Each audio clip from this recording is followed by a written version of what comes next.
ఒక్కసారి A4 play చేయండి. Yes, A4కి వద్దాం. ఇప్పటి వరకు ముగ్గురు గురించి డిస్కస్ చేసాం. ముగ్గురు రావులే, ప్రభాకర్ రావు, ప్రణీత్ రావు అండ్ రాధాకిషన్ రావు. ముగ్గురు పోస్టుల గురించి గత బీఆర్ఎస్ ప్రభుత్వం ఉన్న 10 ఏళ్లలో ఏ విధంగా పదవుల్ని అంటే ఉద్యోగాల్ని తమకు నచ్చిన చోట పోస్టింగ్లు వేసుకుని ఏ విధంగా ఎంజాయ్ చేశారు, ఏ విధంగా అడ్డగోలుగా సంపాదించారు, ఏ విధంగా పదవిని దుర్వినియోగం చేశారు అనేది ఇప్పటివరకు డిస్కస్ చేసాం. A4కి వద్దాం. ఈయన చాలా కీలకమైన వ్యక్తి భుజంగరావు. భుజంగరావు గురించి అనేక ఆసక్తికరమైన అంశాలు వెలుగులోకి వస్తాయి. వీళ్ళందరి గురించి ఒక్కొక్క హిస్టరీ మనకి ఎక్కువ సమయం లేదు కాబట్టి కొద్దిగానే చెప్తున్నాం. కానీ ఇలా చెప్పుకుంటూ పోతే పుంకాలుగా డిస్కస్ చేసుకునే అవకాశం ఉంటుంది. ఇప్పుడు A4కి వద్దాం. భుజంగరావు హిస్టరీ ఒకసారి చెప్పండి. భుజంగరావు గురించి తాజా సమాచారం ఇప్పుడే వచ్చింది. ఈయన పేరు చెప్తేనే గుర్తుకొచ్చేది భూదందాలు, సెటిల్మెంట్లు అని చెప్పి ప్రస్తుతం ఇన్వెస్టిగేషన్లో బయటకు వస్తున్న అంశం. ఫోన్ ట్యాపింగ్ వ్యవహారంలో తను కూడా వెల్మ సామాజిక వర్గానికి చెందిన వ్యక్తే.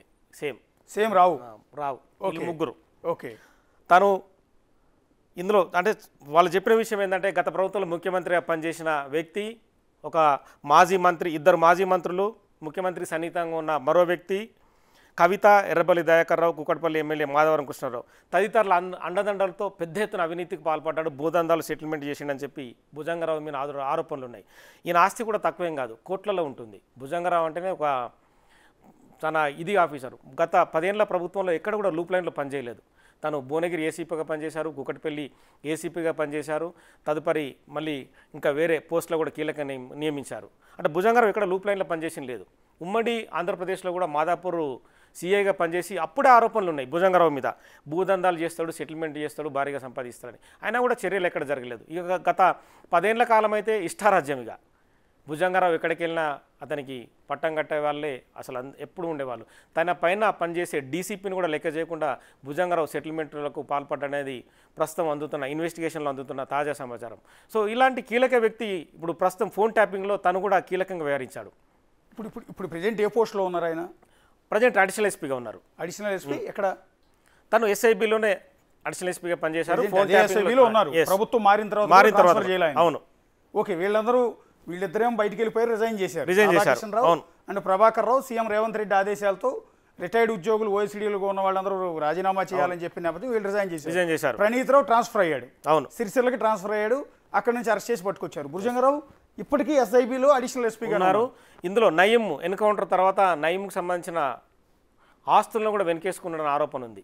వీళ్ళు ఒక గ్యాంగ్ని ఏర్పాటు చేశారంట. ఎందుకంటే కొంతమంది సిఐలను, ఎస్ఐల్ని వాళ్ళు ఒక గ్యాంగ్గా పెట్టుకొని, అంటే వాళ్ళు ఏం చెప్తే ఎక్కడెక్కడ ఏ వ్యవహారాలు ఉన్నాయి ఆ వ్యవహారాలను చక్కపెట్టడం కోసం వీళ్ళందరూ పనిచేశారు. ఇప్పుడు వీళ్ళంతా కూడా ఎందుకంటే ఇప్పుడు చాలా విషయాలు వెళ్ళలోకి వస్తున్నాయి. గత ఎలక్షన్స్ జరిగింది కదా మనకు, అంటే కనీసం 2 నెలల పాటు ఎలక్షన్ పీరియడ్ నడిచింది.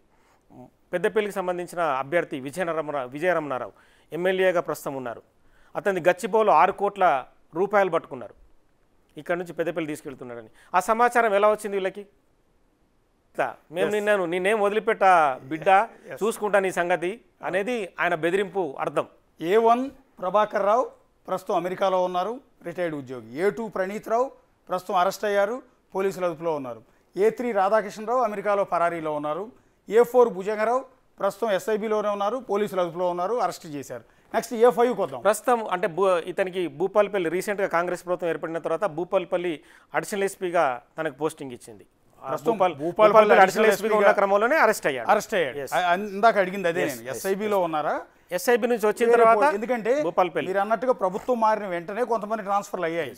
సో అందులో ప్రభుత్వం మారకముందే ప్రణీత్ రావుని ఆ సిరిసిల్లకి ట్రాన్స్ఫర్ చేశారు, భుజంగరావుని భూపాలపల్లి ఏఎస్పీగా ట్రాన్స్ఫర్ చేశారు. అక్కడ నుంచే పిలిపించారు, విచారణకు, తదుపరి అరెస్ట్ జరిగింది.